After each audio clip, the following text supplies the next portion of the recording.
இந்திய நாடாளுமன்றத்தில் ஒலித்த ஜெய் பாலஸ்தீன். சிங்கமாய் கர்ஜித்த அசதுதீன் ஓவைசி.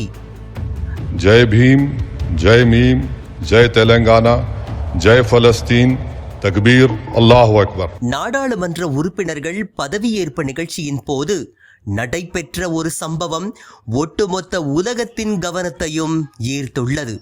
ஹைதராபாத் தொகுதியில் பாஜகவை வீழ்த்தி 5வது முறையாக நாடாளுமன்ற உறுப்பினராக வெற்றி பெற்ற அகில இந்திய மஜ்லிஸ் கட்சியின் தலைவர் அசதுதீன் ஓவைசி பதவியேற்றுக் கொண்டார்.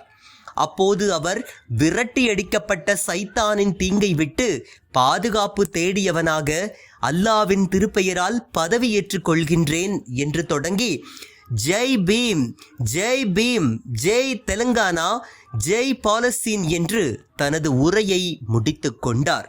காசா மீதான இஸ்ரேலின் தாக்குதல் 9வது மாதத்தை எட்டியிருக்கும் நிலையில் உலகம் முழுவதும் ஆக்கிரமிப்பு இஸ்ரேலிய படைகளை எதிர்த்து போராட்டங்கள் நடைபெற்று வருகின்றன. ஆனால் ஆரம்பம் முதலே மோடி தலைமையிலான பாஜக அரசு இஸ்ரேல் மீது மென்மையான அணுகுமுறையை கடைபிடித்து வந்தது. இந்த நிலையில் மோடிக்கு பெரும்பான்மை கிடைக்காத நிலையில் உலகின் மிகப்பெரிய ஜனநாயக நாடான இந்தியா பாலஸ்தீனியர்களை மீண்டும் ஆதரிக்கும் வாய்ப்பு எழுந்துள்ளது. அதன் தொடக்க சமிக்ஞையாக இன்று நாடாளுமன்றத்தில் ஹைதராபாத் எம்பி அசதுதீன் எம்பி பாலஸ்தீனியர்களின் அழுக்குரலை பதிவு செய்துள்ளார். இது பிற எம்பிக்களுக்கும் நினைவூட்டலாக அமைந்துள்ளது. இந்த நிலையில் இதனை கடுமையாக பாஜக விமர்சித்துள்ளது.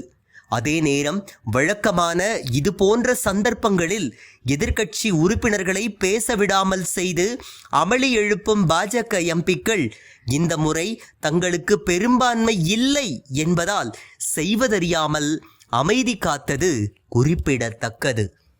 வீடியோவை உங்களுக்கு வழங்கியோர் www.alyaonlinestore.com. ட்ரை ஃப்ரூட்ஸ், நட்ஸ், கிமியா பேரிச்சம்பழம், குழந்தைகளுக்கான விளையாட்டு பொருட்கள் உள்ளிட்ட 100க்கும் மேற்பட்ட பொருட்களை இந்த இணையதளம் மூலம் வீட்டிலிருந்தே வாங்கிக் கொள்ளலாம்.